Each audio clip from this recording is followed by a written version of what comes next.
One time, ang mga disciples ni Jesus Christ, nadala sila sa mga problema, lisod mahimong Kristohanon sa time ni Christ, dunay persecution, dunay death threats, and pobre pagyud ang early church nato sa una. Wala sila'y kwarta, wala sila'y tigumanan, and init, dili na nakadali ang transportation. One time, nadala gyud sa mga kabalaka ang mga disciples. Miduol sila ni Christ ug miingon sila, Lord, increase our faith. Napiktuhan ilang pagsalig na sa Ginoo. Sa Old Testament, si Prophet Elijah, sadyang na-feel ni Prophet Elijah nga siya na lang ang nahabilin sa mga prophet sa Ginoo. Plus, gipangita pagid siya sa mga propetang Baal para patyon na puno og kahadlok si Prophet Elijah ug nagtago siya sa langub. Balik punta ni King David sa Old Testament time. Human si David nakahimo og seryosong sala with Bathsheba, adultery, o nakahimo siyang murder sa bana ni Bathsheba, si Uriah. Human siya nakahimog dako kay sala, gisulat niya ang Psalms 51. Kung basahon nimo ang Psalms 51, napuno ni guilt, napuno ni konsensya, napuno ni kahadlok, kabalaka, ug isa sa pinakagihilak ni David sa Psalms 51 ang revival. Higalay igsoon musugot kag sa dili na kinahanglan tag revival. Nay panahon ma-discourage gid ta. Nay panahon wala nay lami ibasag Bible. Nay panahon di na taganan mo moampo. Di na taganahan mo adtog church, mo adto tag simbahan, murag pakitang tao na lang.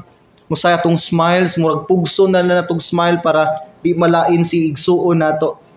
Nay time gyud nga mawad-an tag gana sa ato ang pagpangalagad. Nagkinahanglan tag kadasig. Gamay nga background sa verse nga ato ang gibasa, no. Ang verse nga Psalms 85, nasulat ni siya sa diyang ang Israel human sila nagkatibulaag tungod sa captivity sa Babylon, gipabalik sila sa ilang yuta gyud nga natawhan. Gamay nga background sa Israel. Human ni King Solomon, na-divide ang Israel sa duha ka kingdom. Ang Northern Kingdom ug ang Southern Kingdom. Ang Northern Kingdom gitawag ni siya sa Bible og the Kingdom of Israel, ug ang Southern Kingdom gitawag siya sa Bible og the Kingdom of Judah. Salamat, Brother Rufino. Now, paglabay sa panahon, wala na'y saktong management or leadership ang Israel. Isa sa may captive sa Kingdom of Judah ang Babylon. Ang Babylonian Empire, ilang gi-conquer ang Kingdom of Judah. Medyo salbahis lang ilang approach. Hinungdan nga mga Israelite nanagan. Ang ubang Israelite nanagan, namuyo og laing dapit, layo nga lugar. Ang nahabilin sa Israel mautoy gi-captive sa Babylon. Now, pila ka years, sadang ang Babylon na-conquer na pud sa Persian Empire. Ang sistema sa Persian Empire lahi. Ningon ang king sa Persia, ingon siya, tanang Israelite nga nanghawa og nanagan, pabalika sila sa ilang yuta. Tagaan nato silang freedom, makasimba sila, makahimo silang kultura, silang practices, ibalik nato ang ilahang naandan. So daghan sa mga Israelites ang namalik sa ilang yuta, na-meet nila ilang pamilya, naka-worship sila balik sa Dios, naka-meet sila sa ilang mga kaliwat, nakabalik sila sa ilang yuta nga natawhan. Daghan ang namalik, pero daghan pod ang wala na nibalik. Ang psalmist ninhi, ang nagsulat ining Psalms 85, iyang nakita unsa ang Ginoo naluoy sa ilang kahimtang. Abi nimo, nganong ang Israel gipuli-pulihan silang conquer sa lain nga mga nasod. In fact, gisaaran sila sa Ginoo nga i-bless sila nga nation. I-bless ang ilahang kaliwat. Pero nganong ang Israel gipuli-pulihan in taon sila conquer sa nagkalinlain nga mga nations o kingdoms tungod na sa sala or violation sa Israel. Ingon ang Bible, daghan kay silang idol Nagaserve na silang mga Diyos. Ilan ang gisalikway ang Dios, wa na sila naminaw sa mga prophets, ilan ang gireject ang pagbadlong sa Ginoo. So nasuko og nang luod ang Ginoo nila, gipakangker sila sa mga nagkanlain nga hari. Bisan tuod wala pa na-settle ang problem sa Israel, wala pa sila napasaylo sa Ginoo, wala pa sila naghinulsol sa ilang sala, naluoy gihapon ang Ginoo nila o gipabalik sila sa ilahang yuta nga natawhan. Ang psalmist nga nakakita nining tanan gisulat niyang Psalms 85. Iyang gidaig ang Ginoo nga bisan sila nakasala, bisan sila nagkulang sa Ginoo, thankful siya kay gipabalik gyapon sila sa ilang yuta nga natawhan, nakahimamat pagyud sa ilang mga kaliwat. Matan-aw nimo gikan sa verse 1, follow me sa verse 1. Lord, thou hast been favorable unto thy land. Thou hast brought back the captivity of Jacob. Thou hast forgiven the iniquity of thy people. Thou hast covered all their sin, Selah. Thou hast taken away all thy wrath. Thou hast turned thyself from the fierceness of thine anger. So grabe no, ang na-realize din sa writer sa Psalm, nga bisan sa among pagkadautan Ginoo, imo ming gikaluy-an. In fact, pwede naman unta pulbuson tanang Israel sa Babylon pa lang. Pwede man sila pangpatyo na. Pwede naman unta sila dili na kaluyan. Pero gipreserve sila sa Ginoo, gipakangker ang Babylon sa Persia, ug ang Persia mo'y nagpabalik nila sa ilaang pamilya. Unsay pinakadako nimong sala sukad nahimo sa Ginoo? Kay numdum pa ba ka? Di na ko gusto hinumduman nimo imong negative nga emotion, pero hinumdumigod, honest ta, maging honest ta sa atong kagalingon. Daghang times sa atong life nga nahimo tang unfaithful. Night times sa imong life, katong niagi kag dako kay problema sa iyong pamilya, di ba? Imong gi-blame ang Ginoo sa imong situation. Imong gi-blame ang Ginoo sa imong mga kapakyasan. And there was a time sa imong life nga imo pagid siyang gi-question. Kapila ka ng luod sa Ginoo, di ba? Di ba wala ka ni church pila ka months, basin year gyud wala ka ni simba kay nang luod ka sa Ginoo. And then hinihinay kag balik sa imong bisyo. Hinihinay kag tilaw sa imong bisyo. Pag inom nimo sa Red Horse kay balo jud kang di mao, pero imo gyung gituyo kay nang luod lagi ka sa Ginoo. Imo sang gihagit, imo sang gi-blame, nganong pobre man mi, nganong wala ko ka eskwela, nganong nasakit si tatay, nganong gikuha nimong family member namo. Daghan kay time gyud nga imong gi-question o gi-blame, imong gibastos, gihugawan ang trono sa Ginoo.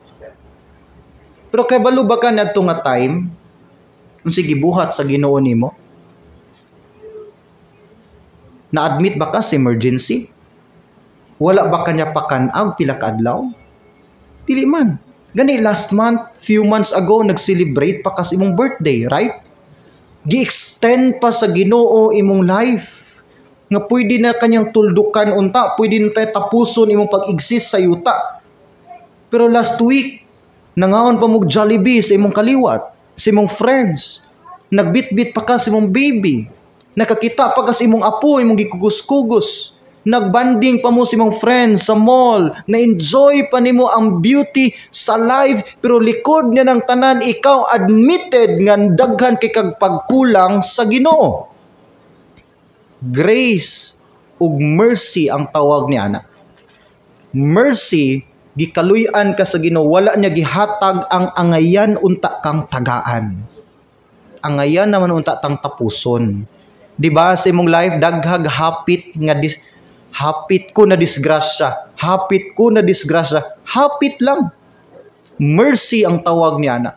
Hapit ko, abi na kung mauna to'y katapusan, pero wa pa di ay. Mercy ang tawag niya na. Nga unta, hutdan na kanyang oxygen, unta, dayuna na kanya sa ospital, pero wala niya gihatag ang angayan kang tagaan kay naluoy siya nimo. Mercy, kaluoy. On the other side, gitawag ni siya grace. Nga ang angayan untang ihatag nimo punishment, kastigo, pero gitagaan nun ka sa Ginoo og favor. Grace ang tawag niya na. Gitagaan ka sa dili ka angayang tagaan. Gitagaan kanyang chance, tanaway mong life. Nakabalik pa ka sa church, nindot pa kay mong lingkod, ligon pa imong backbone, makaklaro pa ka sa lyrics sa screen, makakanta pa ka para sa Ginoo, gibalik sa Ginoo ang kalagsik sa imong lawas ug nangalagad pa ka karon likod sa imong pagrebilde. Rebellious ta higalig suon, deep inside sa tong heart na ay time nga nagrebilde gid ta sa Dios, bisan pag naa ta atubangan sa church. Pero awa gud ang kamot sa Ginoo. Gihukman ba kaniya? Wala. Hangtod karon sige sag pagkaon nimo every morning, every noon, every dinner iya kang gipakaon, gipalitan kanyag bagong sinina, giproteksyonan kanya padulong sa school, pabalik sa balay sa trabahoan, gitagaan kanyag blessing. Bless pa karon imong life. Grace and mercy gibuhi ta diha sa Ginoo ug mao ni na-realize sa writer sa Psalms 85. Pero kung basahon nimo ang preceding verses po, gikan sa verse 4 ngadto sa verse 7, makita ginato dinhi nga dili gihapon enough ang pag-appreciate lang sa kaayo sa Ginoo. Nihilak ang writer. Kabalo kaon sa iyang gihilak dinhi, verse 4. Turn us, O God of our salvation, and cause thine anger toward us to cease. Verse 5, wilt thou be angry with us forever? Wilt thou draw out thine anger to all generation? Wilt thou not revive us again, that thy people may rejoice in thee? Verse 7, show us thy mercy, O Lord, and grant us thy salvation. Wala lang siya ni-appreciate sa kaayo sa Ginoo, admitted sa writer nga likod sa ilang pahiyom, likod silang pagserbisyo sa Ginoo, nangaluya sila og nagkinahanglan sila revival. Hangtod nga dili ta ma-revive sa tung pagpangalagad sa Ginoo, bati og laay gyud mga lagad. Kinsay nakaagi niya na? Kanabang bugat kay dad-o na tong kagulingon sa simbahan sa Domingo. Laay kay mo ampo, bati kayo makig-fellowship. Pugson man nato maglipayon sa church pero kumuot gihapon atong kasing-kasing. Hangtod nga dili mo work ang Holy Spirit sa isa ka revival sa imong heart, dry ug gagyod ang pagpangalagad sa Ginoo. From time to time kinahanglan tang ma-revive. Ug mo nay prayer nining psalmist sa Psalms 85. Daghang requirement sa revival, pero isa lang akong fokusan sa karon. Isa sa pinaka importante nga requirement sa revival, number 1, ang prayer. Prayer. Ang tao nga tas og garbo dili man mo ampo. Ang prayer mo ni pagpangayo nimo guidance sa Ginoo, mo ni pag-surrender nimo sa Ginoo. Tanang submission nga buhaton nimo sa Dios, iagi man gyud nimo prayer. So ang Kristohanon nga dunay habit sa pag-ampo gyud sa Ginoo, usa ka Kristohanon nga nay insakto nga heart sa Ginoo. Otherwise, ang Kristohanon nga wala nagpakabana sa iyang pag-ampo sa Ginoo, taas og garbo ug walay disiplinado nga Kristohanong kinabuhi. Kung ingon ani man ang atong life higalegsuon, munay hinungdan nganong dry, meaningless ug defeated ang atong Christian life. Kay hangtod nga dili ka ma-revive, laay gyud mga lagad sa Ginoo. Nakinahanglan kag revival, prayer ang number 1. Isa lang ako i-highlight karon ang kanilang prayer. Sadang gihatag sa Ginoo ang Great Commission. Sadang before si Christ misaka sa langit, ingon siya, okay, panlakaw mo sa tanang kanasuran, isangyaw ang maing balita, bautismuhi sila, ug tanang gitudlo na kuninyo, itudlo po didto nila. Ingon din si Christ, pero ayaw sa mog lakaw, ayaw sa mog gawas sa Jerusalem. Pabilin sa mos Jerusalem, hulatan ninyo ang adlaw sa Pentecost. Ang paghatag sa power sa Holy Spirit. So nang lakaw ang disciples, nisaka si Christ sa langit, ang disciples ng lakaw sa Jerusalem, nangita silang ilang kastanbayan samtang naghulat sa promise sa Holy Spirit. Ingon ang Acts chapter 1, nisaka sila sa upper room. Na isa ka kwarto nga part sa Jerusalem, didto sila nagstay for 10 days. Napulo ka adlaw, wala sila gibuhat, wala sila sa nag-visitation, wala sila nag-pray sa mga masakiton. Ingon ang Bible, nagstay sila napulo ka adlaw sa pag-ampo lang. Pag-ampo. Uy, lisod biyaan og leader. Pagsaka ni Christ sa langit, unsay lang na-feel? Wala na tay leader. Unsay atong buhaton? Na sila sa distress, na sila sa discouragement, nag-question sila, mahimo pa ba ni nato? Kaya pa ba ni nato? Naabi persecution diri sa Jerusalem ug sa Rome. Nagpray sila sa upper room. 10 days. Nagpray sila for revival. Kung tan-aw nimo sa history, dinhi nagsugod sa pag-ampo nila sa upper room. Tungod sa ilang prayer, makita nimo sa Day of Pentecost, sa Book of Acts, ang rapid kayo nga pag-grow sa church. Nga bisan ang mga kings, queens, mga dato nga mga tao ni humble down ug midawat sa gospel. Thousands and thousands ang gipang-baptize sa mga apostles. Powerful ang prayer, importante siya sa revival. Kinumdum ko ni Paul o ni Silas. Si Paul o si Silas, isa sa mga disciples sa atong Ginoo. Nagministry sila, nagsangyaw sila sa maayong balita. Pero wala nalipay ang gobyerno silang gibuhat, gidakop sila o gisulod sila sa prisuhan.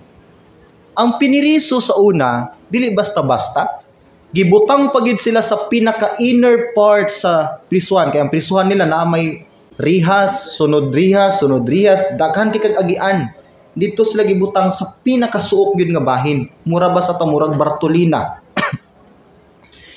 Instead ma-discourage si Paul o si Silas, instead nga magyaw-yaw sila, instead nga ma-blame nilang Ginoo, tan-awa ilang gibuhat sa Acts chapter 16, 23 to 26. Tanawan ninyo sugod ko sa 23. And when they had laid many stripes on them, they threw them into prison, commanding the jailer to keep them securely. Gisuod sila sa prisuhan. Having received such a charge, he put them into the inner prison and fastened their feet in the stocks. So gawas nga nakakadina ilang kamot, ilang tiil pagyud gikadinahan. Amo ni old system sa pagpriso sa Roman system, no. Ilang tiil nakakadina. But at midnight, Paul and Silas were, tanaw mo diya, were praying. Unsang orasa? Alas 12 sa tungang buntag, unsa ba? Tungang gabi, kadlawon. Yani hagok naman tani, no?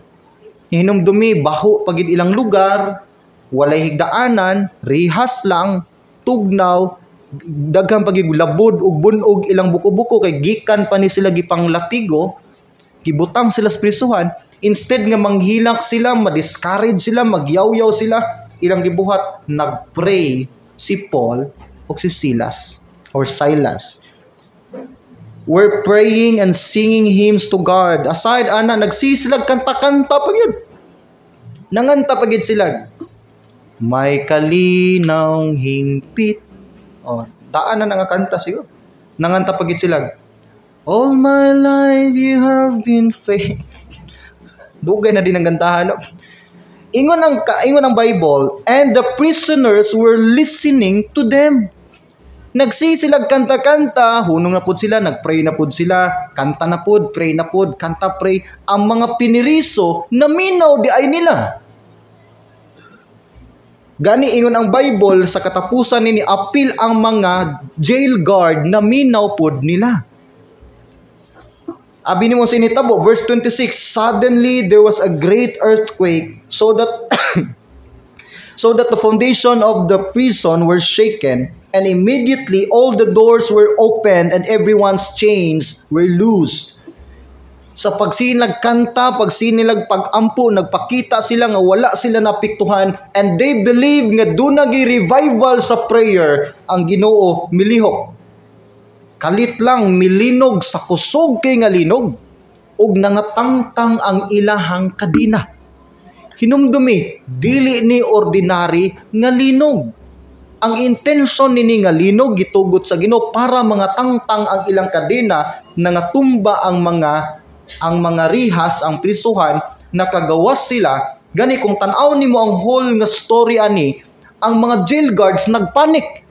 Pag tan-aw ni prisuhan nga nangatumba ang mga prisuhan, nga bungkag na ang pader, nangawala ng piniriso, maghikog unta ang jail guard. Kaya balaod sa Rome nga kung ikaw ang jail guard nakabuhi gani yung piniriso, patyunonon gyud ka. Para niya mamatay naman lang ko, maghikog unta siya, misagit si Paul. Ingon siya, "Sir, ay nagbuhata, sir. Wala miniikyas, buhi mi, naarami dinhi." Ug ang jail guard nakadungog sa ilang prayer, nakadungog sa ilang kanta, miduol siyang Pablo ing siya, "Sir, unsa kong buhaton para maluwas?" Ingon din si Paul, "Dawata si Jesus nga imong manluluwas o maluwas ikaw." O yun ang Bible, ang tibuok, ang jail guard yan ang urasog, ang kauban ng piniriso, nakadawat sa Ginoo. Powerful ang prayer. Sama biya tapod ni Paul o ni Silas. Naaputi kagulingong prisuhan sa ato ang kinabuhi. Ang uban ninyo napriso sa iyahang mga negative nga opinion about sa imong self. Basin ba hantod karon nagsigi pa kag puyo sa pag-blame sa imong kagulingon? Kana bang si kag ingon wala ko'y ayo, dili ko talented, manggiulawon ko, dili ko bright, dili ko gwapo, dili ko gwapa, dili ko inana pareha ni brad or ni sister? Kana bang puro negative ang tan-aw nimo sa imong kagulingon? Isa na ka spiritual prison cell sa imuhang life.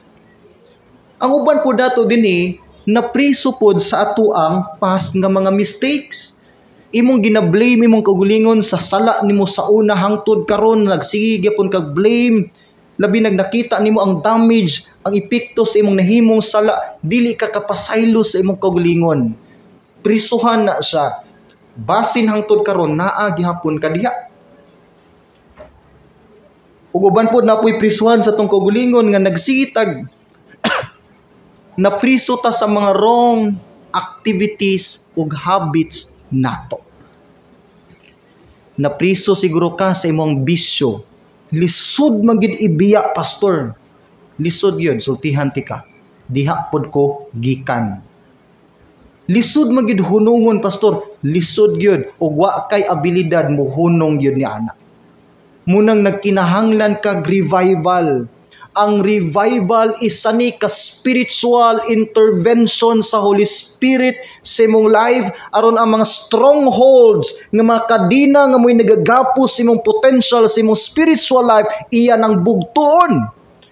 Ug hangtod nga dili ka mo submit sa power authority sa Holy Spirit, magpabilin kang piniriso diha. Ug hangtod nga dili ka makagawas diha, defeated gyud ang imong Christian life. Munang before ang mga apostles ni preach sa gospel sa tanang kanasuran, ila sang gi-revive ilang kaugalingon sa isa ka prayer. Si Paul o si Silas physically wa na sila kusog. Pwede sila ma-discourage pero ilang gi-revive ilang kaugalingon sa pag-ampo bisan diha sa kangitngitan sa prisuhan. Ug dili lang sila ang na-revive, apil ang ubang piniriso ug uban ang mga jail guards. Now, kinumdum kong Peter, si Pedro bitaw. Sadyang si Pedro na priso pod si Pedro, kay gibang priso sa time sa mga Kristohanon. Na priso pod ni Pedro tungod kay nagsangyaw siya sa ngalan sa atong Ginoo. You know, sadyang si Pedro nasa prisuhan, ang church ni Pedro wala pud ni hunong pag-ampo niya. Nagsigig pray ang church kang Peter. Tanawa daw, Acts chapter 12 4-9.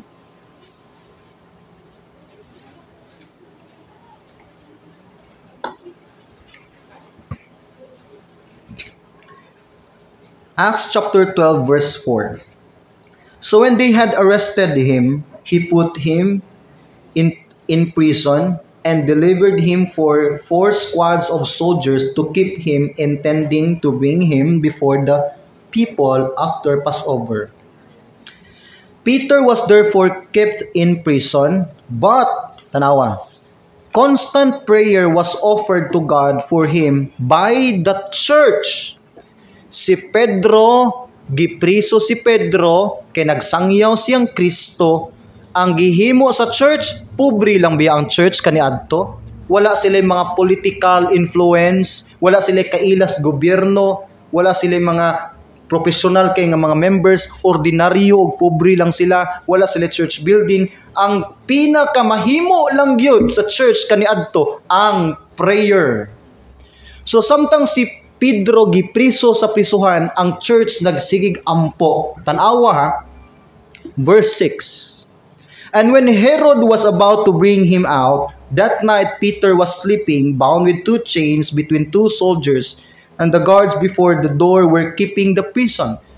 Si Pedro gikadinay ang kamot yang tiil na pagi mga jail guard sa iyang tapad. Inana ka secured ang pagkaprisong Pedro. Verse 7. Now behold, an angel of the Lord stood by him, and a light shone in the prison, and he struck Peter on the side and raised him up, saying, Arise quickly, and his chains fell off his hands. And the angel said to him, Gird yourself, tie on your sandals. And so he did. And he said to him, Put on your garment and follow me. Verse 9. So he went out and followed him, and did not know that what was done by the angel was real, but thought he was seeing a vision. Si Pedro nasa prisuhan, gikulata pagid siya, ang church wa ni hunong og ampo ni Pedro. Taod-taod lang niabot ang usa ka angel.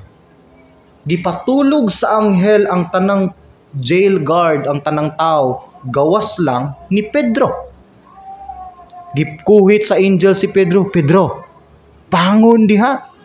Pagbangon ni Pedro, tanang tao tulog. Ug ingon ang anghel, lakaw ngadto sa gawas. Paggawas ni Pedro, kalit lang mo open ang gate. Pila guna ka layer sa gates. Naabli ang pirisuhan, hangtod si Pedro nakagawas gyud. Pag abot sa gawas, nawala ng angel. Dili katuo si Pedro sa iyang na-experience.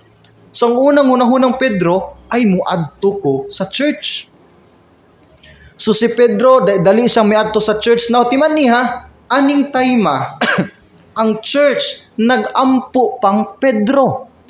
Wala pa nahuman og pray ang church kang Peter, ang Ginoo nagtubag na sa ilang prayer. Tanawa, verse 12. Follow me. So when he had considered this, he came to the house of Mary, the mother of John, whose surname was Mark, where many were gathered together praying. Ang aning panahon na wala pa sila church building, sa mga balay lang sa membro sila nagaampo. Okay? Verse 13. And as Peter knocked at the door of the gate, a girl named Rhoda came to answer. Noktok si Pedro. Hinumdumi, nag-ampo pang church members. Lord, mag-outside daw si Pedro na may pastor Ginoo. Nag-ampo pa ang church. Nanuktok na si Pedro. Si Rhoda, ingon po si Rhoda, isa sa kababae. Kinsa man na, ingon po si Pedro, Day, Rhoda, ako ni Day, inyong pastor, Day, nakagawas na ko, Day. Nakulbaan si Rhoda, kay ang naa sa hunahunang Rhoda, napriso pa si Pedro. Kung sige mong Rhoda, verse 14. When she recognized Peter's voice, because of her gladness, she did not open the gate, but ran in and announced that Peter stood before the gate.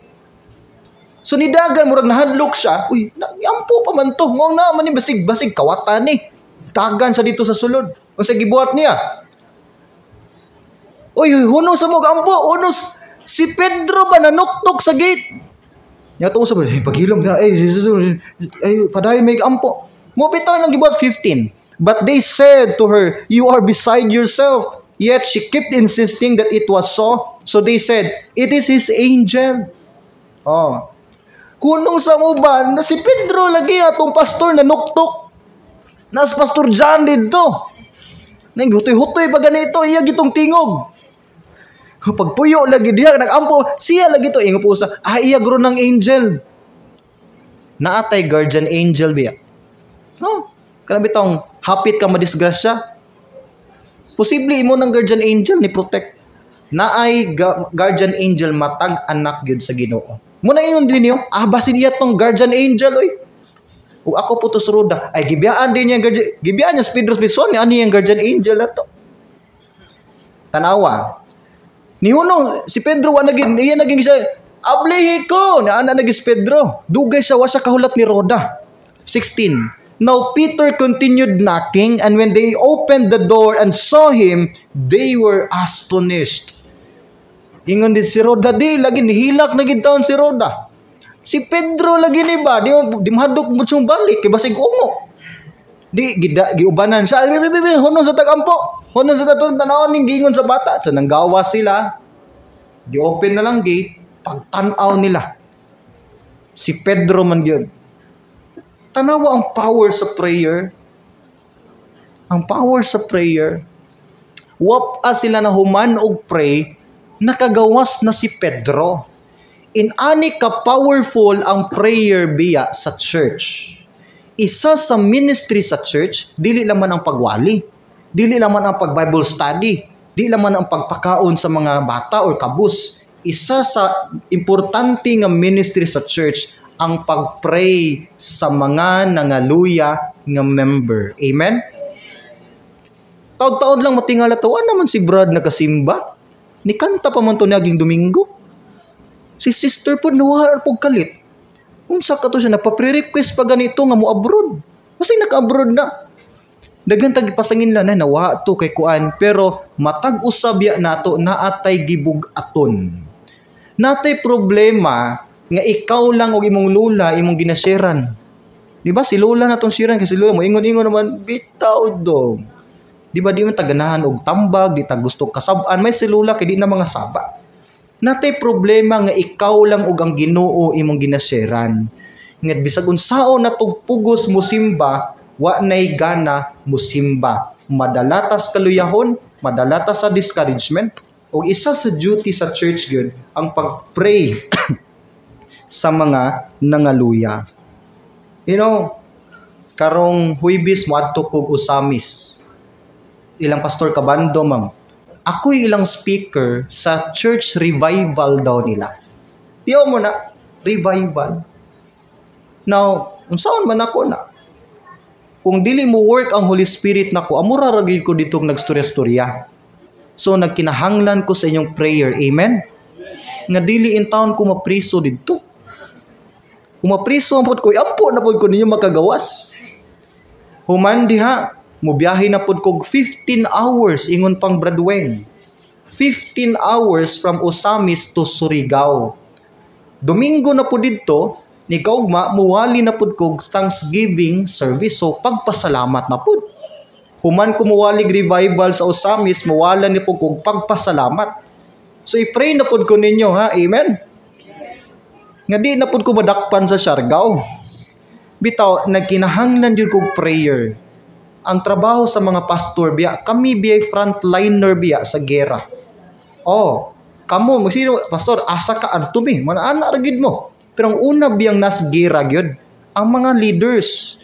Dahil tanaw na to ang city na mga building, pero kung tagaan lang ta sa Ginoo bitaw, 5D or 7D bitaw nga vision. Di ba na yung mga move ka nang isulob lag mata? Sulob lang din, makakita na kaglain ng mga naong diha. Kung ipakita lang sa Ginoong spiritual world, kuhaon niya ng mga building, ang makita na to, ngit-ngit nga dalan, ngit-ngit nga palibot, na iduha ka dalan, nalapad, o ang gamay, o sa palibot na to, daghan kay bati og naong nga mga demonyo. Ang kinabuhing Kristohanon, spiritual warfare ni siya, higala igsuon. Kana bitaw human kag simba yango ka amen gyud pag ulig balay nakapamalikas ka, daghan magugyawa nagpalibot gyud nato. Daghan gyud yawa sig sunod-sunod nimo asa ka mo adto, ginaguba o ginademoralize niyang imong Christian life. Walang nimo na nakita. Pero kung tagaan na kita sa Ginog vision nga makita na tong spiritual world, kulba og hadlok kaayo ang atong gipuy-an. Kana mo ingon mo, tungang gabi pastor naglakaw-lakaw ang bakya gyud, wa gitaw dito sa sala. I-rebuke. Abi nimo kung pakiton tas Ginoo sa mga naong sa mga fallen angels, ngilad pa nas atong naong biya. Mahadlok tag kalit. Tungod kay ang kinabuhing Kristohanon isa ni ka spiritual nga warfare. I-pray in town, ang pag-ampo muluwas in town ni kinabuhi. Daghan na biyang kinabuhi na luwas tungod sa prayer. Years ago, kabalo ka nganong naa ka karon diri sa church. Tungod kay years ago na ay nagpray pod nimo diri nga makaabot ka sa church. Ang uban ninyo dinhi product mo sa mga pag-ampo sa inyong lola, sa inyong mga lolo, sa inyong mga amahan, inahan, nag-ampo sila unta one day makadawat mo Ginoo o gitubag to for the sake sa ilang prayers. Akong papa bitaw na ba diri? Wala. Mama pod wala. Atong libakon. 7 years nagpray akong mama sa akong papa. Akong papa sa una mo uling hubog. Sugal. Oh. Uban pang klaseng binuang sa sangi pa mi. Mang dapat pag ito akong papa. Makakita pag yun mi. Pero wala hunungig ampo sa akong mama, akong papa. Bisan tuod Domingo, lakan lansangan sa akong papa ang pultahan. Nya among payag sa sangi sa una, mubo ra man ang bintana, mukat-kat ako mama dito mag short para lang makabot og simbahan, abot simbahan dito na mag-ilis. Mga adlaw na kung mamagkat-kat sa bintana. Nig-abot sa church, iyag yung gipabutang dito sa prayer request, ang ngalan sa akong aman, Efren Encargues Senior maluwas. 7 years. After 7 years, nasakit na akong amahan. Naglisod o ginhawa, di ko kalimot yun. Unom 7 ka tawo nagdayong niya padulong sa highway, naghulat ang taxi. Luspad na akong papa. Nakaingon ko that time, wala na gyud akong amahan. Gidayungan, naghilak na lang mi, gidayungan siya sa highway. Pag-abot sa ospital, Pag-abot sa ospital, sige siya, iampo ko ninyo, iampo ko. Nibisita, so wala pa nasakit akong papa, magbisita tong church sa akong mama sa among balay. Church sa mo sa una. Nakabot sa tipim niya. Uy, iyan ang balikason ang nanasan ning mga blank ay. Bitaw man akong papa sa una. Di sa ganahan ay Kristohanon mo sulod sa among payag. Iya ginang kasab-an, susud man ka ng relihiyon na. Pag abot bitaw sa ospital nga naggukod na akong papag oxygen, ang mga tao nga iyang ginabalikas sa una, maupoy ni ampo niya. Brad Efren, sige lang. Fight lang, fight. Di ba? Laban lang, laban, Efren. Dito ginaampuan siya, nga maayo siya, ginapray siya, ug ingon pa niya, dito siya midawat sa Ginoo sa hospital. Amen, dili? Amen. Muna usahay biya, kuhaan ta sa Ginog oxygen para muhumok atong kasing-kasing. Paggawa sa hospital, ingon siya, karong Domingo, manimbat ang tanan. Amen? Diba? Munang inyong mga paris, ampo lang yun. Unya ganig. Anak na gani. Diba? Amen, Lord. Maunta ni Lord. Mauna gina. Tubagon na gina for the sake sa prayer. Amen. So kung namoy mga tao gusto dadon sa Ginoo, ayaw kaulaw ipapray sa church. Ato nang i-pray. Di na to i-pray nga masakit. I-pray na to nga muhumok ang kasing-kasing mudawat sa Ginoo. Kay for the sake sa nagampo sa usa ka tawo diha madalas Ginoo tubagon biya gid na sa Ginoo. Minaana ka powerful ang prayer sa church. Isa ka ilahanan nga ang church himatiyo na kung ang church hinihinay ng mubiya sa pag-ampo. Prayer meeting bitaw, pila lang man may diri mag-pray. Pero sige may miglitok sa inyong ngalan. Bitaw. Lord, unta dito matukan siya karon yan. Ay hapon gito Lord, karong orasa. Gipray biyata mo, bisag wala mo diri. Kay kung muhunong og pray ang church sa mga kaigsuonan, unsay may tabo nato. Again, ang prayer mo ni backbone sa ministry. Muni backbone sa tong spiritual life. Tanaw kong tao nga na-crack ang backbone. Magsinlag ingon, ay kung tagaan pa kong chance sa Ginoo, musimba gyud ko. Di naman i-wheelchair na ka, basta crack ni mong backbone, i-wheelchair na lang ka. Hungitan na lang kag lugaw. Bisag unsay pakaon nimo, nganga na lang. Wa nay pulos imong talent. Bisag unsa ka bright, wa nay pulos basta ang backbone nimo makrak. Once makrak imong prayer life ug ang makrak ang prayer sa church, hagba gyud ang ministry, magkatibulag ang membro, uga ang pagsimba, walay ministry, walay mabless atong panimbahon, dying hangtod mamatay ang church. Musugot ba ka may tabo na sa atong church? Dili. Dili, ayog ingog amen. Dili. Dili. Musugot ba ka hinihini mamatay imong Christian life? Dili. I-build up og liguna ang imong prayer life. Amen. Liguna ang imong pag-ampo. Last story na po, gamay na lang. Sa isa ka village, wala sila ulan na for 5 years. So ingon ang pastor, okay, maghimo tag isa ka special nga prayer. Mag-gather ta alas 3 sa hapon diya sa open field. Tag usa ka dangaw na ang crack sa yuta. Way ulan-ulan. Walay pagkaon nga nanubo. Maghimo tag prayer. So alas 3 sa Domingo, hinihini nangabot ang mga tao didto.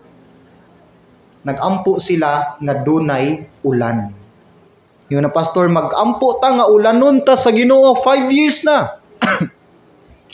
So alas 3 sa hapon, nag-abot sila sa open field. Ang pastor dito, nagbaybayaw na siyang kamot. Ang mga membro, nagyuko na. Isa ka, nakapakuha silang atensyon. Kay taliwala sa crowd, naay usa ka bata, 7 years old nga bata. Niagi sa tunga. Pagkabalo niya nga mag-pray di ang church nga muulan, niagi siya sa tunga, ug nanutok ang tanang tao niya, kay ang bata, siya lang ang nagdala og payong. Di man siya gusto subawan. Init kayo, kalitug-uwan. Katawanan, pero ang payong nga gikuptan sa bata, nagpamatuod sa iyahang faith ug sa iyang pagsalig. Nagampo man katag-ulan, di nagda kog payong daan. Sakto dili. Faith ang tawag na nahigalig suod. Sa church na to, daghan kitag inog-ampo. Ang atong ministry, ang buluhato na to, ang lote na to, ang atong worship, ang mga membro nga dunay problema, inyong mga unsaved loved ones, inyong mga kabataan, managko ni sila, nga di ni sila mag-adik-adik. May mo nang submissive sa ilang mga ginikanan. Daghan kitag gipray sa church, ug unta isa ta nga mo break sa crowd ug mo bit-bit sa matag usa na to kapayong. Amen. Magpakita ta sa hugot natong pagtuo. Dili lang ng ampo-ampo lang, dapat dunay intensyon, dunay faith. Lord, akong i-pray ug akong i-claim one day kini akong bana, kini akong asawa, madala na ko ni sa imutilan. Lord, akong i-claim kini akong bata, one day makabiya gid ni sa iyang bisyo. Lord, akong i-claim one day akong relatives, Lord, muhunong na pag-reject nako, masabtan nila ang salvation ni Christ. Lord, akong i-claim one day akong pamilya mahiusa mi Ginoo sa pagpangalagad. One day, Lord, akong i-claim by faith nga akong pamilya makabaton og kalinaw, makaserve mi sa Ginoo nga duna gyoy kalipay. I-claim higaligsoon ang prayer. Ug dili gyud ka pakyason sa Ginoo. Amen. Manindog ta paliho. Ug atong iduko ang atong mga ulo. Sama kausa atong pangayuon sa Ginoo. Sama sa maong village na ata karon nagpundok, naghangyo sa kaayo sa Ginoo. matag usa nato atong ibayaw ang atong mga payong, atong ibayaw atong pagsalig, timaan nga dunay gahom sa pagampo ug atong lauman ang Dios nga tanang gipangayo nato niya by faith. Siya mutubag gayud ug walay imposible niya sa atong kinabuhi. Muhimo tag desisyon higala igsuon. I-pray sa Ginoo, i-pray nga iya kang i-revive, i-pray nga iya kang dasigon, nga ang imong pagpangalagad karon dili na on and off, nga dili ka madalas sa mga problema. I-pray nga one day magamit ka sa church, one day mo kinabuhi mo barog ka diri sa atubangan, mo testimony sa kaayos Ginoo. One day imong mga loved ones madala nimo sa church, one day imong mga bisyo imo nang mabiyaan sa hinay-hinay. One day ang kalinaw sa iyong pamilya imo nang maangkon. One day insakto na ang imuhang kinabuhi. Daghan kay kag pray, i-pray, kinahanglan i-pray higala igsuon. And this time ang Ginoo andam maminaw kanimo.